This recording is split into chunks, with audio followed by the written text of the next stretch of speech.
بدلتا ہے رنگ آسماں کیسے کیسے پیٹرولیم مصنوعات کی قیمتوں میں اضافے کے دفاع میں حکومتی بیانات کا سلسلہ جاری ہے۔ اہم حکومتی وزیر اسد عمر ماضی میں اسی معاملے پر سابق حکومت کو آڑے ہاتھوں لیا کرتے تھے۔ پیٹرول، چینی کی قیمتوں اور ڈالر کی بڑھتی قدر کو ظالمانہ اقدام اور حکومتی ناکامی سے تعبیر کیا جاتا تھا۔ کلو چینی کے اوپر ٹیکس لے رہی ہے حکومت، 30% اضافہ کھانا پکانے کے تیل کے اوپر یہ کیا جا رہا ہے پاکستان کے عوام کے اوپر۔ جب وہ چینی لینے جاتے ہیں، جب وہ دودھ لینے جاتے ہیں، جب وہ کھانا پکانے کا تیل لینے کے لیے جاتے ہیں، یا وہ مٹی کا تیل یا اپنی موٹر سائیکل کے اندر پیٹرول ڈلانے کے لیے جاتے ہیں۔ پچھلے 6 ماہ کے اندر تقریباً 15 سے 16 روپے قدر گر گئی ہے روپے کی۔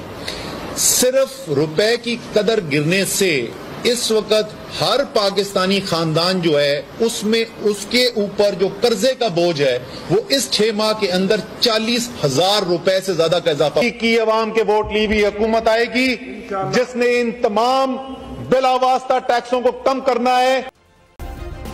سبسکرائب کریں اور بیل دبائیں تاکہ کوئی خبر رہ نہ جائے۔